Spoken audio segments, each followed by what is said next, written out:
A woman knocked on my door and said she'd been hired to follow me for 6 months. She quit today because she felt too guilty. She handed me the file.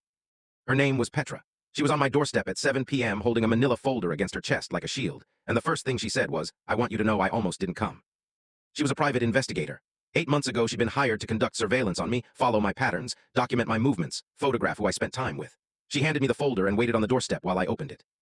6 months of me. Coffee runs, pharmacy trips, park bench lunches I didn't know anyone had noticed. Timestamps, locations, a whole section on my daily routine. On page 8, a photograph of me through my own kitchen window eating breakfast alone. I went back to the door and asked who hired her. My employer, for years I'd worked there. She said she'd been told it was vetting for a promotion and hadn't questioned it until last week when they asked her to start documenting my personal relationships. My family. "That's not vetting," she said. "So I quit, and I thought you deserved to know." I asked why she came to me instead of just walking away. She looked at the folder. "Because I spent 6 months watching you and you're just a normal person. You hold doors for strangers and you called your mom on her birthday and sat with her on the phone for an hour on a park bench." She paused. "Nobody who does that deserves to be in a file."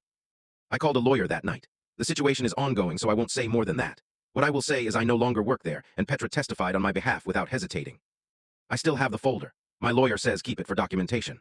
But honestly, I think it's because somewhere in those pages is my ordinary life seen through someone else's eyes. And despite everything, there's something quietly strange about being that witnessed, and someone deciding you were worth protecting.